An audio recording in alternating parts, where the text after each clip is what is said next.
తరుణంలో ఈరోజు సమావేశమయ్యాం ఇక్కడ అందరం కూడా.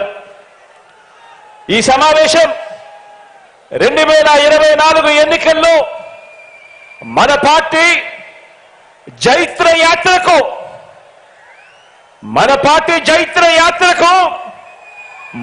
25 ఏళ్ల పాటు మన సంక్షేమ అభివృద్ధి పాలన కొనసాగింపునకు సన్నాహక సమావేశం ఈరోజు ఇక్కడ ఈ భీముని పట్నంలో జరుగుతా ఉంది.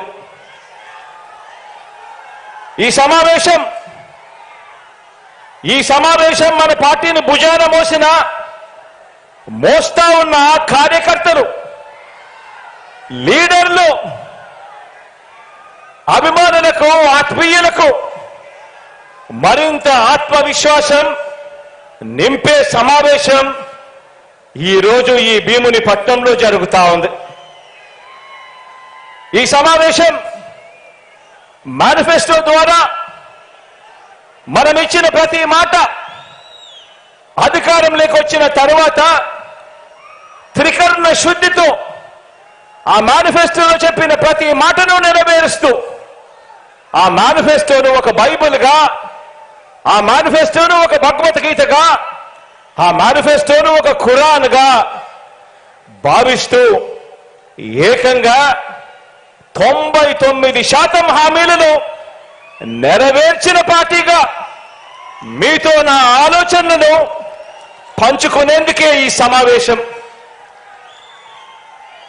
గతంలో ఎప్పుడైనా కూడా గమనిస్తే ఎన్నికలకు ముందు పార్టీలు మేనిఫెస్టో అని చెప్పి, ఎన్నికల ప్రణాళిక అని చెప్పి రిలీజ్ చేస్తాయి.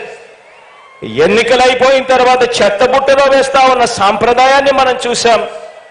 మొట్టమొదటిసారిగా నేను చెప్తా ఉన్నా, మీ బిడ్డ ప్రభుత్వం దాన్ని మార్చింది అని చెప్పి.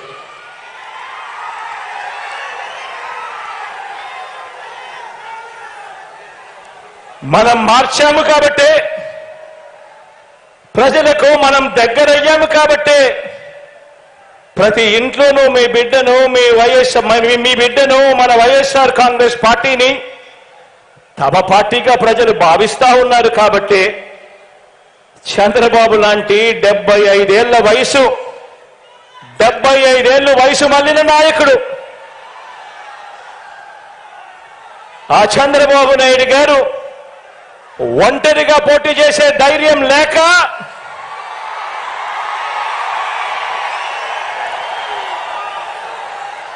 ఈ బాబు దత్తపుత్రుడితో సహా ఇతరులతో పొత్తు కోసం వెంపర్లాడుతా ఉన్నాడు అనంటే దాని అర్థమేమిటో ఆలోచన చేయమని అడుగుతా ఉన్నా.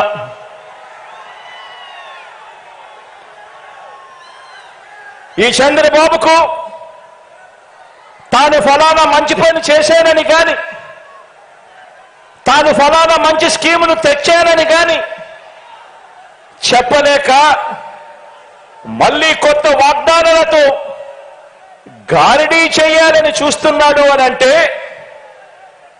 దానికి అర్థమేమిటి? దానికి అర్థమేమిటో తెలుసా? దానికి అర్థం ప్రజల్లో వారు లేరు అని. దానికి అర్థం వాళ్ళు ప్రజల్లో లేరని, చివరికి 2019లో వచ్చినన్ని ఆ 23 స్థానాలు కూడా వాళ్లకు రావని.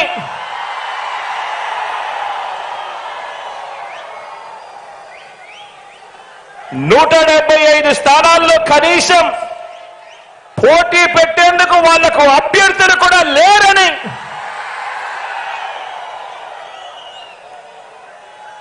మరో వంక